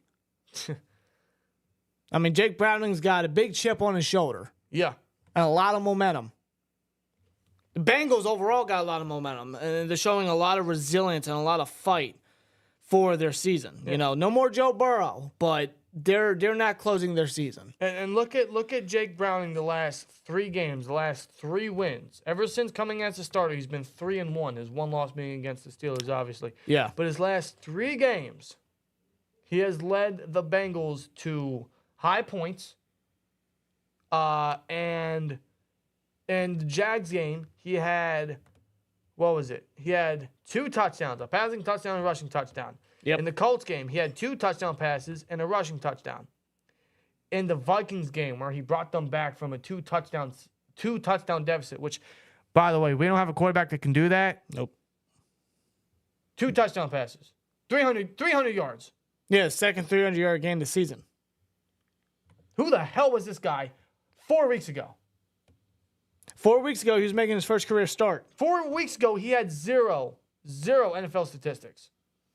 Now he's thrown 7 touchdowns, 3 interceptions, and he's brought the Bengals to what might be a playoff berth. And I think with a win, they could even make that a stronger possibility. A stronger lock at that, definitely. Absolutely. Without a doubt. And he's been lighted up with T. Higgins and Jamar Chase and Joe Mixon starting to get going on that offense. Yep. And again, man, our defense has been trash the last couple weeks. Ever since the linebacker injuries went down, but even worse now. The last 2 weeks, our defense has allowed 3 touchdown passes to fucking, what's his name? Bailey Zappi and Gardner Minshew. Yep. Respectively. So could the trifecta happen again with Jake Browning? Now, with this defense, dude, I'm not throwing anything out the window. Now, with the injuries at inside linebacker, it's a rotation there. Same with strong safety. Minka's out with a knee injury. Tomlin confirmed that. Kazee suspended as of now for the rest of the season. Trent Thompson's got a stinger in his neck. He's questionable at the moment. He didn't participate as of yet this week in practice. Now, keep in mind, Jamar Chase could not play. He did not participate with a shoulder injury. Yeah, and the expectation, a separated shoulder injury, and the expectation is he could miss this week and more weeks after that. Right. So they probably will not be with Chase in this game, which is a big added weight off the Steelers' defensive shoulders. That hasn't stopped the Steelers' defense from allowing a lot of yardage and plays and touchdowns. I mean, look at last week. Depth receivers. Look at last week. The whole Colts freaking team offense targets was full of depth guys, and we couldn't stop any of them. DJ at all. Montgomery, fucking Josh Downs, Trey Alec Sermon. Pierce, Trey Sermon, Mo Alley Cox. I mean, Tyler Goodson. Was that his name? I forget. Who Yeah, knows? yeah. Who? I don't know. so and even without Chase, Bengals obviously still got a lot of targets. Higgins, Tyler Boyd, they're tight ends. Tanner Hudson, they're starting to get them involved. Yeah. And T. Higgins is a monster. T. Higgins is going to make a lot of money this offseason. And Joe Mixon back at running back. Joe Mixon, he's nearing possibly another 1,000-yard season, although their rushing offense is one of the worst in the league. It is. This season. He's still nearing possibly 1,000 yards, but their second stringer, rookie Chase Brown, he's been getting more involved week in and week out the past couple of weeks. Probably ever since Jake Browning's been the starter for Cincinnati. Right. And here and there, I mean, Chase Brown, he hasn't really been, spectacular, but he's made moments. He's made plays. He's been getting reps in there. Right. So him being the rotational guy for Mixon, he's a guy that I would definitely want to keep an eye on and probably watch out for this game for sure. going against the Steelers defense. Because again, it doesn't matter who the Steelers go up against defensively. There's no trust no more. There's none. There's none. There's one trust in one or maybe two guys. That's Juan Highsmith. That's it. That's it. I'll throw Ben up there because he's having a great year and he needs to be played more. But that's it. That's it. I don't care who the fuck they throw at the Steelers defense, bro. They might get 100 yards and 2 touchdowns. I don't know. That's just the yearly theme, and it's getting worse with all these injuries and suspensions that we're suffering from. God, our linebackers and safeties can't get any duller, any thinner. It's fucking. I swear, Jar. I'm sorry, but God Almighty. No, I get it. I just I just dropped it. I don't see how we. I know it's the Bengals. I know it's the AFC North. So thus, man, maybe the Steelers defense can wait, especially since it's their last home game. But I forget who said it in the coach stream. It seems like we've been more awake in the away games rather than the home games. Like home games don't feel like home games no more. Home games don't feel like home field advantage like they used to. No, they don't. They don't. So, I mean, the last 2 home games we had, we lost. Yeah. So and badly, and bad style too. I mean, the last time we won a game at Heinz Field was Green Bay, and that was Week 10. That was Week 10, and even then, that wasn't pretty. No, obviously not. Even then, that wasn't pretty. That came down to a freaking game-ending interception by Kazee. So against the Bengals offense, it's more so like just try to get to Jake Browning, slow down Mixon, try to get to Jake Browning, and hopefully they can force a turnover or 2. Yeah. Now, I do want to throw out this statistic because I seen this today, and I thought that it was interesting, and I had to write it down. Mm-hmm. This season, the Bengals have a lot of resilience, even with Jake Browning in there. They're having, a new lease on life. A lot of style going on in their game, right? Right.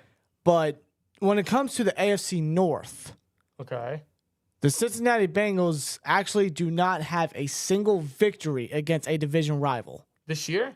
This year. Are you serious? They are 0-4 against AFC North opponents. Would have had me fooled. Oh, my God. They don't have one win against AFC North opponents. So, just like with the Colts and how many games, we may have to hang our hat on that statistic, They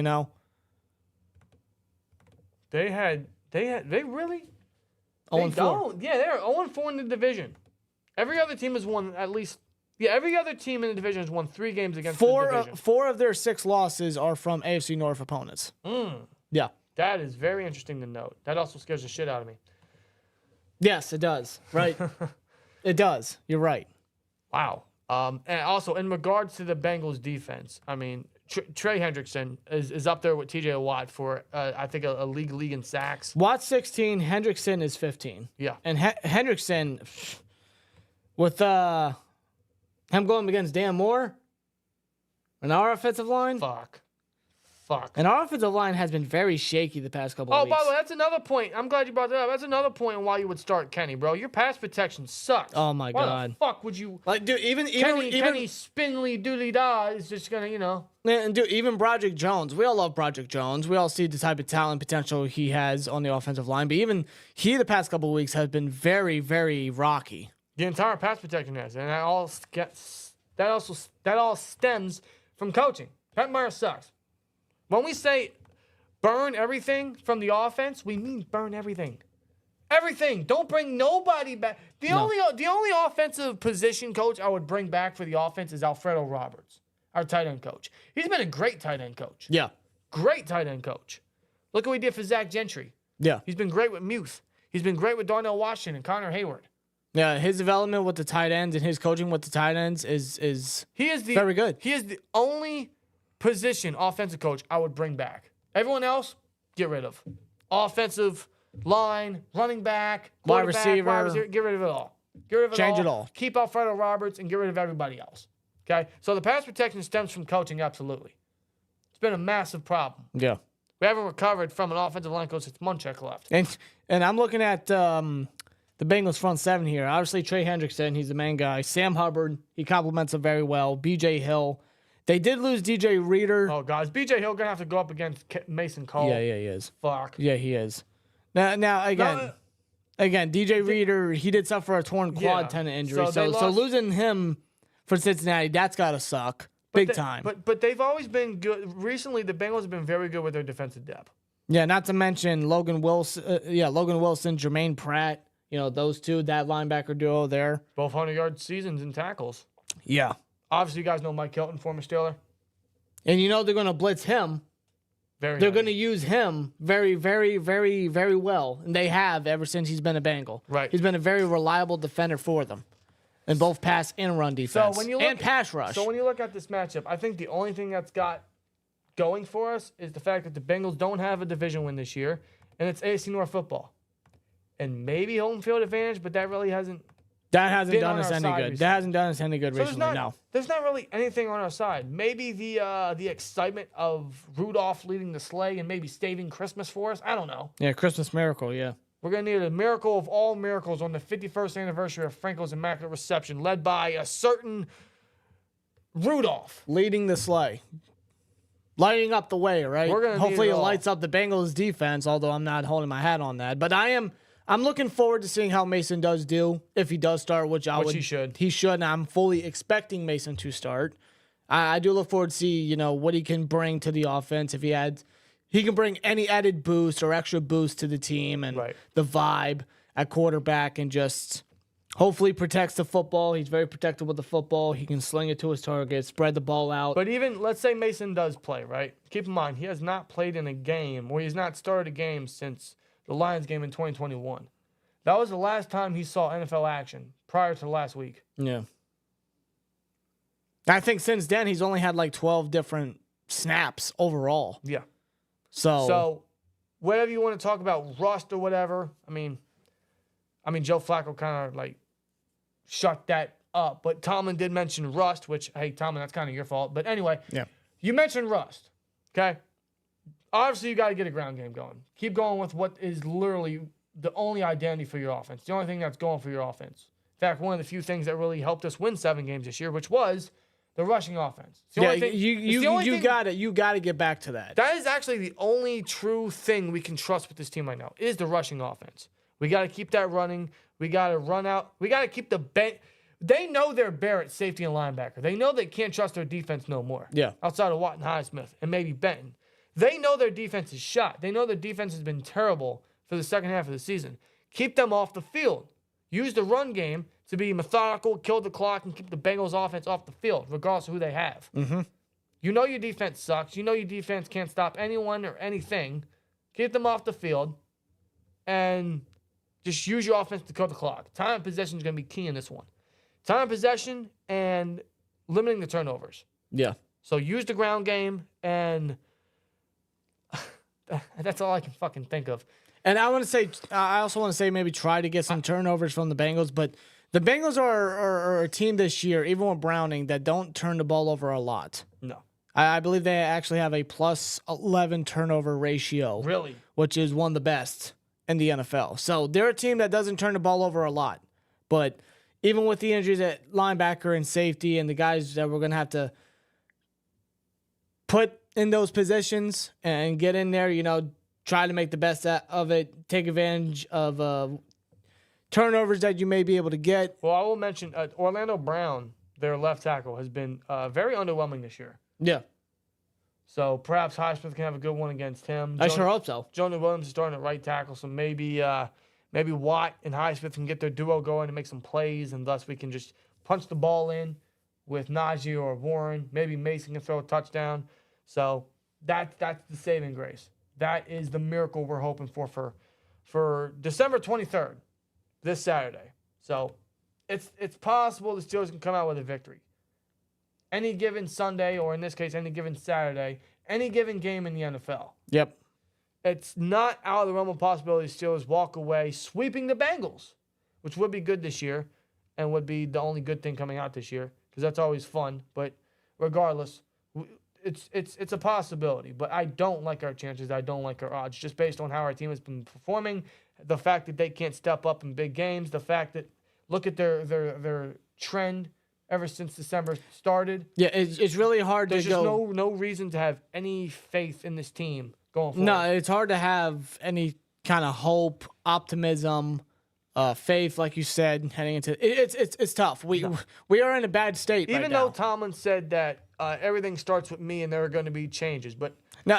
Keep in mind, bro, he he said that- he said we're not going to be doing the same things, or we're going to be doing things differently. I assure but you. didn't he say that? What game was He that? said that before After the bye. Texans game. He said that before the bye. He said after the Texans game. Yes. He said, "Hell yeah, there are going to be changes," but there wasn't. There still isn't. In fact, And then now Cam is Tom- gone, and we're worse. And Tomlin's like, we're going to do things differently. We will not do the same things. That I assure you. Yeah, if I had a penny every time I heard that. Sorry, Coach. Yeah, it's just Sorry, Mike. it's I just- don't believe that. Yeah, sure, Mike. Yeah, it's just sure. all talk. It's just all talk from Coach D. Yeah. So, that's kind of our preview there for the Steelers Bengals, man. There was a lot we talked about on this podcast today, bro. A lot. Kazee's suspension, George Pickens and his prima donna ways. You guys want to see how full the swear jar is? God damn. The Bengals Steelers preview, yeah. Oh, this bitch is like 20 pounds, bro. Let me Swear see to it. God. Let me see it. It's up to the bottom. It's like, Yep, I'd say so. it's right above the bottom of the label. Yeah, look at that. There we And go. that's only because we weren't putting coins in it because I kept forgetting to add more.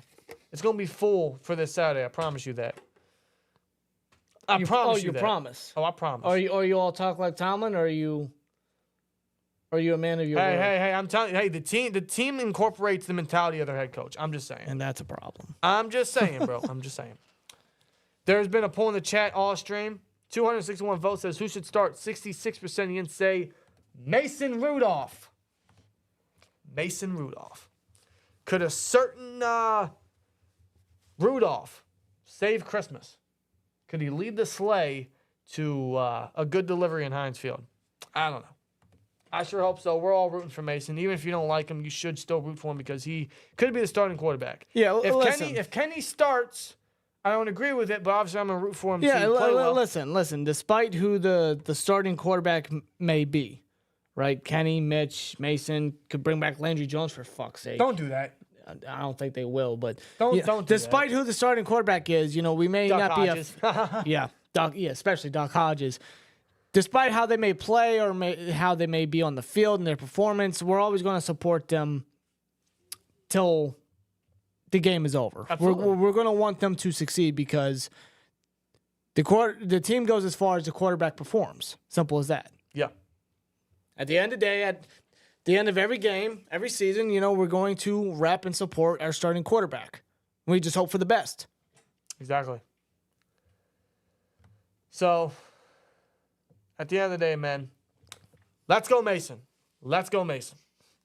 At the end of the day. Y'all could have had Flacco.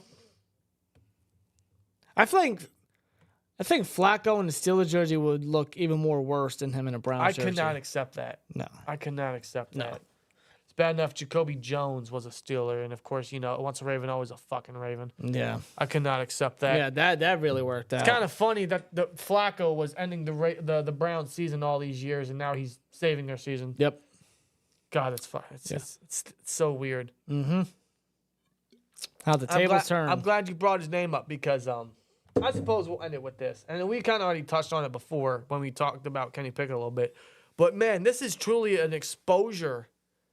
Now, it already has been for many years. In fact, the playoffs last year was a massive exposure of the Steelers coaching staff. We made a video about that last season during the playoffs. You seen what the Dolphins were doing. You seen what the Skylar Thompson. You seen what the 49ers were doing with Brock Purdy. I mean, you seen what all these guys were doing with 7th-round rookie quarterbacks in the playoffs. A lot more competitive than we ever were with a first-round quarterback, and they still are, by the way. Yeah. But you've seen all these teams now, this year, where it is quarterback injury season for some fucking reason. Yeah. All these backup quarterbacks are helping their teams. They're playing very good. They're doing exactly what they need to do. And you look at us with our backup quarterbacks, which I will include Kenny because he is playing like a backup. Mitch is a terrible backup. Yeah. You've seen what we're doing with our backups. And I know we have the worst offensive scheme in the NFL. It all needs torn down. But you've seen what our backups are doing compared to what their backups are doing in more modern schemes. How can the Steelers watch this season, watch other teams, watch film, and think what they're doing is proper? What they think they're doing is successful football. Or good enough. But that's their problem. They're content with that. That's their problem. They're content with that. As long as they we think, as it's long good as, enough. As long as we win, no matter what fashion, no matter how, as long as we win, or in Mike Tomlin's case, as long as he gets over 500, that's good enough. And that's why he kept Canada. They didn't even look at anyone. They didn't even think about interviewing anyone. Oh, we were over 500. We missed the playoffs, but we were over 500. Yep. Let's bring Canada back. That was the worst thing they could have done this year, and that already written our season as over. Many people were a little optimistic or everything. We stated when the news was announced that Canada was coming back, nothing was changing. No. We just did not expect Kenny to just have a complete bad season. No. That was the biggest disappointment. Canada, in his scheming and his calls, was absolutely all expected. That shocked no one. Kenny was a disappointment. But you've seen all this going around the NFL season right now. And it's a continued exposure of our coaching staff. And I don't know how anyone in our team, in our front office, in our coaching staff can watch what's happening and think that what they're doing is good. It's not. You've seen Tommy DeVito, Joe Flacco, Jake Browning, Gardner Minshew. How many? I can name so many others that are performing so well, playing a backup quarterback role and helping their team win, and in fact pushing their team for a playoff spot. Mm-hmm. But here we are with Mitch Trubisky and probably Mason Rudolph, not even doing half of what the fuck they're doing. Not even a quarter. I'll go lower. Not even an eighth of what the fuck they're doing, bro. It's terrible. It's an exposure of our depth, our decision making, and our coaching staff and our scheming. It's all trash. It all needs gone. It all needs gone. In fact, I'm jealous. I am jealous. And they're not only doing better in modern schemes, they're playing better than any of our quarterbacks, including our starter. Yeah. Yep. Most of these backups have more touchdowns already than what Kenny has all fucking year in 12 games. Yeah, just... How the fuck can anyone in our front office watch what's going on and not want to make change? Oh, but because we might get 500 again, which if we do, I don't know how, all is right in the world. All is okay. That's all they care about. As long as they win, as long as they handle business, as Tomlin would say, no matter what fashion they think, everything is okay. And again, there is no care. There is no desire to want to improve or get better. You know why, right? It's just complacency. You know why, right? Tell me why. Tell me why. It's because they have gotten comfortable with that. They have gotten complacent with that. They have gotten used to it to the point that they feel like that is their standard. They feel like that is their, essentially at this point, that's their Super Bowl. And I don't know how many times we have to say it. That's not the fucking standard. No, it's not. That's weak. That is literally Tomlin getting another participation award. They have gotten so complacent. Last year in the playoffs was already an exposure. This year is even more. It's more wide open than ever, bro. It's absolutely disgusting. As a fan, it makes me jealous. It makes me disengaged. It makes me very disappointed as a fan. And unfortunately, I don't think there's going to be much change in the offseason. I don't. There should be. This out of every single year should be the biggest light bulb, the biggest reason, the biggest whatever, wake-up call for them to make all the change in the world. Yeah, I'm letting you guys know right now, if, and at this point, when Mike Tomlin comes back next year, nothing will change. Nothing will change. You're going to see the exact same year. You'll probably see Mike Sullivan be promoted to the offensive coordinator position. You're going to be seeing... Don't say that. I've been predicting that for a fucking year now. You predicted that 2 years ago. Yeah. And that's still my prediction. Faulkner will be the running back coach. He'll be that position coach. Sullivan will be promoted. Well, he'll probably still be the quarterback coach. He'll have 2 jobs. He'll get a promotion, but keep his current job. So much Just like be the Cam. OC. So much like Cam. Yeah, exactly.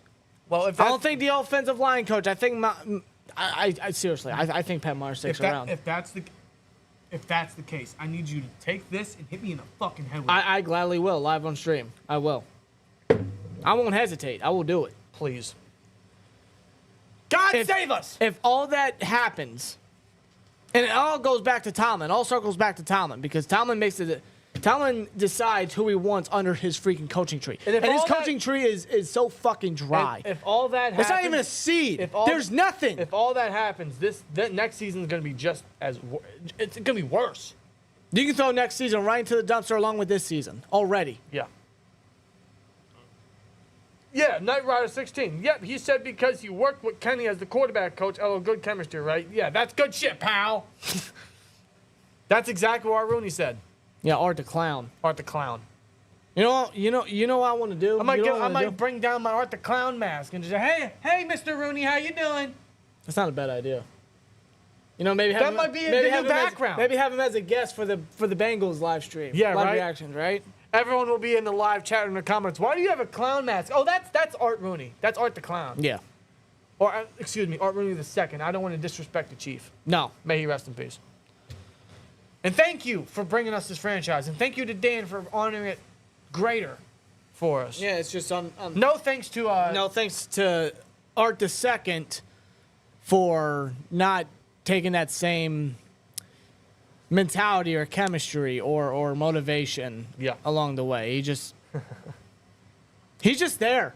It just comes off to me for Art Rooney that he's just there to continue to hold the Steelers organization in the Rooney name. Yeah. He's just there. Yeah, I mean, if his last name wasn't Rooney, he wouldn't be the Steelers owner. No. Simple as that. No. All right, let's get one more live poll in the chat before we get on out of here. All right, so there was Mason or Kenny. The majority again said 64% said Mason Rudolph. Let's get a poll in the chat. I don't want to be generic. I don't want to be unoriginal. I don't want to be uncreative and just say Steelers or Bengals. That's for Saturday, which we will be live for, by the way. Yes. And fingers crossed I can get off work in time. I work Saturday, unfortunately, because it's the last day before Christmas Eve. It's the last day before Christmas Eve, but we still got to work. We got to get last-minute deliveries out to lazy people that don't want to do Christmas shopping in person. Instead, they got to fucking order online and make us work extra fucking hours. Sorry, my little rant on work. But anyway, hopefully I get off work in time, just like last week for the game. If not, Rob will stream, and I'll just come in whenever I do. Yeah, if I have to go solo, I'll do it, you know. But this is why twins were made, you know. But fingers crossed, it's a light day, which I just jinxed myself, or I can knock on wood. Figure something out. I can figure something out. Regardless, I'm not going to miss the game. This team sucks, but I don't want to miss the game. You guys deserve a good stream. You guys deserve some live entertainment. So we're gonna try to give that to you guys. And hopefully the sign can be able to come down and we can go for 2 for 3 for signs. You know. Yeah. All right, let's end it here. I'd like to go 3 for 3, but, we all can't have nice things. Yeah, right. All right, let's create this poll to end the stream. Trade George Pickens, yes or no? Ooh. Because again, I think that's a stronger possibility than many people want to admit. In fact, that George Pickens clip, we might clip that, make it a separate upload. Yeah. So, I know you guys might notice that sometimes we take clips from the live podcast and make them into separate videos, only because that's extra content for people that may have not seen it, and it gets that topic out there more. So, we might do that for Pickens, or we might do that for some other topic. I don't know. We'll figure it out. It also gets more content on the channel and more algorithms throughout the channel. It just helps the growth a lot. So, thanks you guys a lot. And 32 votes already say no. 53% say no. But it's a lot more even than I thought it would be. Wow, man. Everyone says trade Damontae. I like that idea. I'm not opposed. We can replace either. But we can replace Damontae easier because we already have his replacement. Yeah. Well, what I mean by that is we already have another playmaker on the team. We don't have that route runner, but I don't think it would be that difficult to find, a replacement for Damontae. Right. Now, I might be underestimating that. I may be underappreciating Damontae, but what the wide receiver room has shown me this year is that there's a lack of effort and accountability and priority in the talent. Yeah. That's what that tells me. Tell them you pulled a hamstring. I pulled my back. Well, I pulled a muscle on my back on Friday, and I went to work the next day. So that still wouldn't work.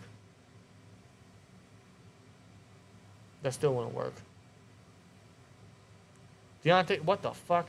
Damontae for Juju, Pickens for Claypool. I don't want the receiver room to get worse. Bro, Claypool is a fucking bum. Yo, in fact, Dolphins had Tyreek Hill inactive. Dude, yeah, he only got 2 catches. Yeah. Before that, he was only playing special teams. Yeah. And Colbert drafted this guy? Yeah. That's another topic for later. That's all-season topic. It is. But it could be a topic for any time, honestly. Really. But not now. Because it's getting late, and I got to get up early in the morning to deliver to more lazy people. Yeah, but, God, Colbert. Love you to death. All I'll say is Colbert's last couple years has set this team back. Big time. Damontae never took leadership as the vet guy. No, he didn't. No, he did not. No. Ben tried passing that on, and Damontae couldn't give a single solitary shit fuck. Swear to it. No. Not even from, the phrases and the motivation and the coach he had. Yeah. 40 votes and 55% say no, don't trade Pickens. I wonder how lopsided it'd be if I put trade Deontay Johnson in the chat. Fuck, I'm gonna do it. Just for shits and giggles. Just because I want to see how lopsided this might be. Might not be as lopsided as I think, but.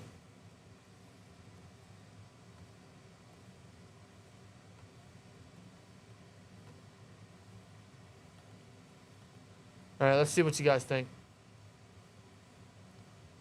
God damn! Yeah, that didn't take long. 17 votes. Okay, hold on. It's kind of. No, yes. It's going back and forth.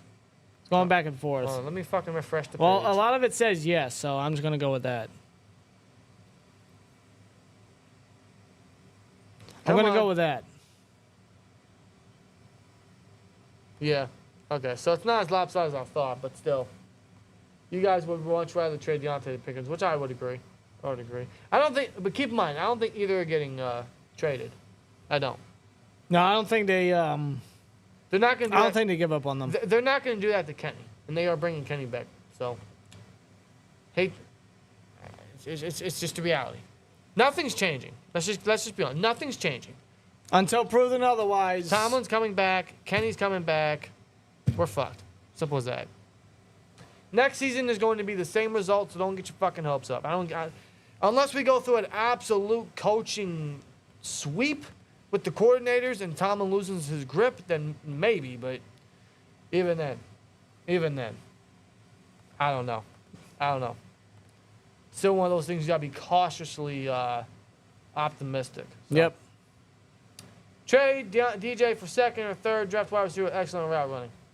Sounds simple enough. We can get a second out of him. It'd be like a Claypool situation. Only that team would get a better investment. Thank you, Bears. We got Joey Porter Jr. out of that. So, with that being said, it's a quarter to midnight. It's about to be December 20th. We are pretty much 5 days away from Christmas till Santa Claus has to deliver to all those little brats that don't deserve anything. So you guys enjoy your guys' night.